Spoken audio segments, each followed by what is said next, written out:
TDP MLA అనితపై అనుచిత వ్యాఖ్యలు చేసిన రోజా క్షమాపణ చెప్పాలని పశ్చిమ గోదావరి జిల్లా ఏలూరు పాత బస్టాండ్ సెంటర్ వద్ద దళిత సంఘాలు ఆందోళన చేపట్టారు.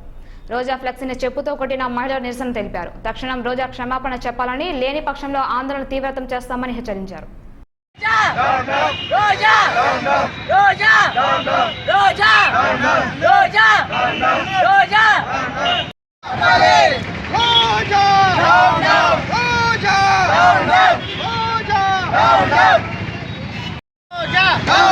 క్షమాపణ చెప్పాలి వెంటనే రోజా.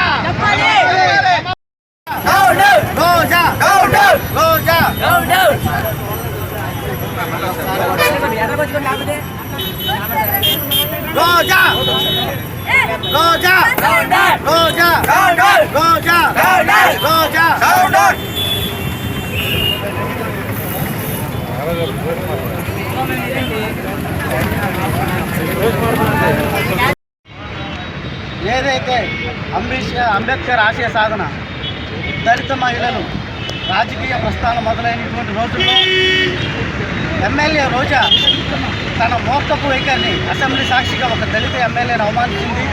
ఇది యావత్ దళిత మహిళా లోకానికి అవమానకరం. రాజకీయంగా లబ్ధి చేకూరుతున్న ఇటువంటి సమయంలో దళిత మహిళలు ఇలా అసెంబ్లీలోనే అవమానాలకు గురైతే దళిత ప్రజలు భవిష్యత్తులో ఎటువంటి రాజకీయ ప్రాతినిధ్యానికి కూడా ముందుకొచ్చే అవకాశాలు లేవు. దీనికి కారణం దళిత వినాశనానికి కారణం రోజా చేసిన వ్యాఖ్యలే. రోజా అసెంబ్లీ సాక్షిగా దళితులు అవమానించిన తీరుపై సంవత్సరం గడిచినా సరే దళితులు మర్చిపోయారనుకుంటే చాలా పొరపాటు. ఆవిడ హామీగా రిటర్న్గా రాసిచ్చిన హామీ పత్రం అసెంబ్లీ సాక్షిగా అనితకి సారీ చెప్తానని ఆ క్షమాపణ అడగకుండా తన అహంకార వైఖరి చూపిస్తుంది. దీన్ని యావత్ దళిత లోకం చూస్తుంది. రోజాని సమర్థించిన నాయకులకే కానీ రోజాకే కానీ భవిష్యత్తులో రాజకీయ లబ్ధి దళిత వాడ నుంచి అందదు. దీని దళిత లోకమంతా కూడా ఏకనాటిపై నిలబడే క్షణాలు. ఏ దళిత మహిళ అవమానించినా సరే యావత్ దళిత లోకం కూడా రోజా చేరిన మాటలపై తగిన చర్య తీసుకుంటాం.